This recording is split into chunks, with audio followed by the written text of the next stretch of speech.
அஸ்ஸலாமு அலைக்கும் வரஹ்மத்துல்லாஹி வபரகாத்துஹு.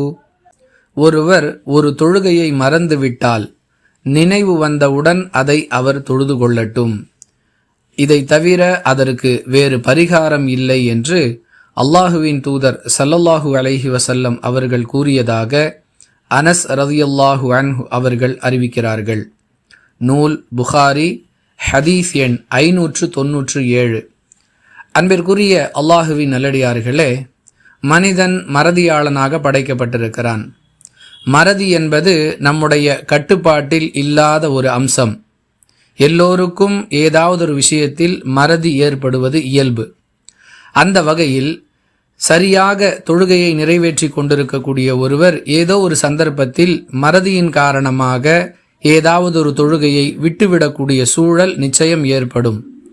திடீரென்று நாம் இந்த வேளையை தொழுகையை தொழவில்லையே என்று அவருக்கு நினைவுக்கு வந்தால் அவர் பதட்டப்பட வேண்டிய அவசியமில்லை. எந்த வேளை தொழுகை அவருக்கு மறதியின் காரணமாக விடுபட்டு விட்டதோ அந்த தொழுகையை நினைவு வந்தவுடன் தொழுதுவிட்டால் அதுவே அந்த மறதிக்கான பரிகாரம் என்று அல்லாஹுடைய தூதர் அவர்கள் விளக்குகிறார்கள். எனவே மறதியின் காரணமாக தொழுகை விடுபட்டு விட்டால் அதற்காக பயப்படுவதோ கவலைப்படுவதோ அழுது புலம்புவதோ தேவையற்றவை.